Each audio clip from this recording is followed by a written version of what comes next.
Hi, Tiffany. This is Margie. Just wanted to respond to your post. I would agree with you 100%. Again, I agree with you 100% about the referral piece. One of the things that we talked a lot about when I was in seminary, I had a lot of pastors when I was in seminary. My specialty was pastoral counseling, but we had a lot of pastors in the class, and we had to constantly remind them that counseling is only a piece of what they do. And then after they saw a parishioner for about 3 or 4 sessions, that usually it's best to refer to a professional, someone who really knows the ins and out of whatever issues that the person is going to the pastor for. That this does not mean that the pastor can't continue to see the person, but it's important that the person, the parishioner, is referred to a person who has the gifts to help them through whatever they want to. Addiction is a hard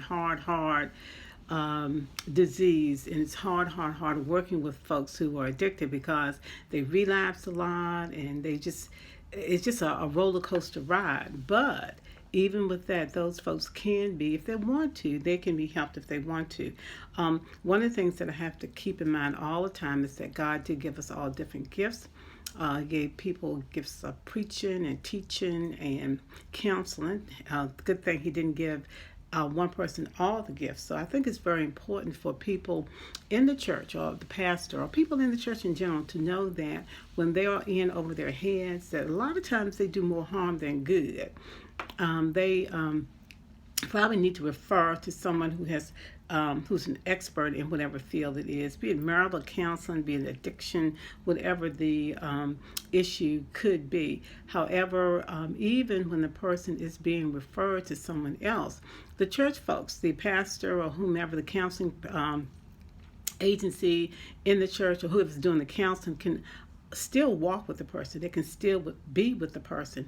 I think it's just really neat that we are making a list of, I already had my list though, we are making a list of resources, so when we do run into someone who needs more than the help that we can give to them, we will already have our resource list in place.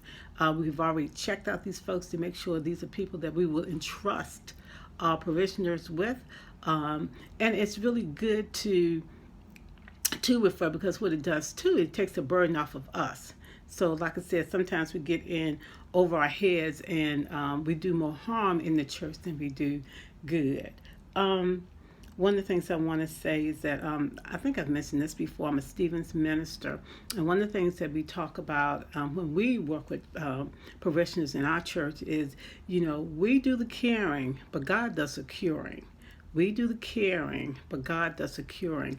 And he does it in conjunction with the person who wants to be cured. I mean, we can provide all the services that we feel like the person needs, but if the parishioner is not ready to accept it, then all we can do is our part.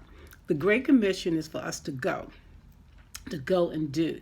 God didn't say anything else about us making people to be healed. We can't heal anybody.